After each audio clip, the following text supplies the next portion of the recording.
Bravo, 49ers. That was a huge 34-26 win over the Minnesota Vikings. That was your best win of the season. Now you're 6-5, and you're one game out of the 5th seed in the NFC playoffs. If you keep this up, you just might make a Super Bowl run. Here are your grades for your 3rd win in a row. Jimmy Garoppolo, C. An hour before kickoff, the NFL Network's Ian Rappaport reported that the 49ers intend to trade Garoppolo this offseason unless they make a Super Bowl run.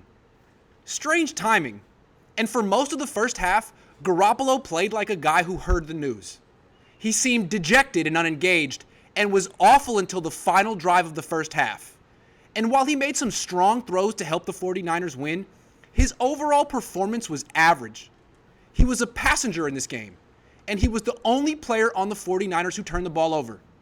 And he sacked himself twice because he can't move. He won because the Vikings turned the ball over twice and the 49ers have Deebo Samuel, which means the 49ers won in spite of Garoppolo.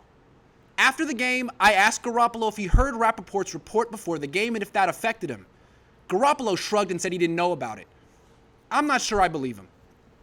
Deebo Samuel, A+. I'm giving him his own category because he doesn't have a position. Technically, he's a wide receiver and a damn good one, but he caught only one pass in this game. The past few weeks, he has been a running back and the best one in the NFL. That's right, the best running back in the league is a wide receiver. Samuel completely changes games with just 5 carries. Today, he had 6 carries for 66 yards and 2 touchdowns, and that was the difference in the game. The 49ers would not have won without those 6 carries. As long as he's healthy and playing running back, the 49ers can beat anyone. Unfortunately for them, Samuel left the game with a groin injury, which will require an MRI on Monday. The 49ers say they don't think the injury is serious, but he still could miss a game or two.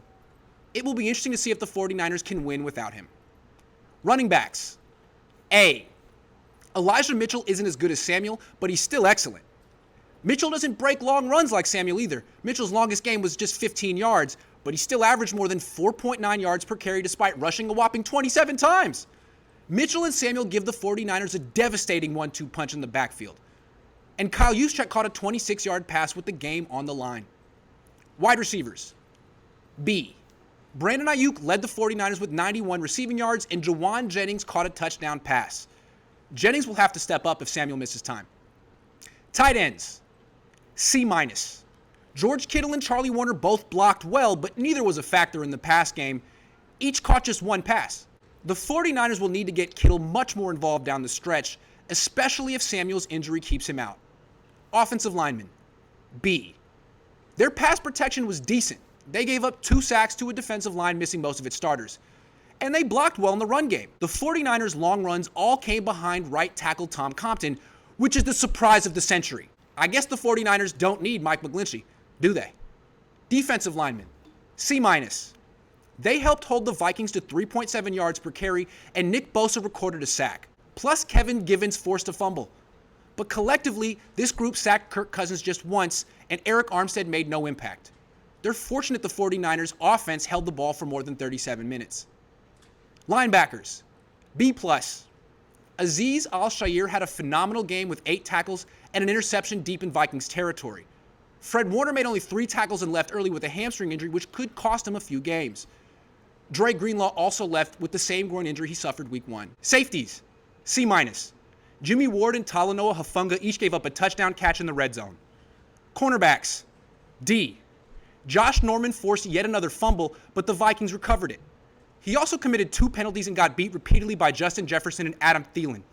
It's remarkable the 49ers won the game with Norman playing so poorly. They won in spite of him. He was their worst player. Special teams. F. They gave up a 99-yard kickoff return for a touchdown, and Robbie Gould missed a 42-yard field goal late that would have put the game away. They pay him big bucks to make those kicks. Coaches. A.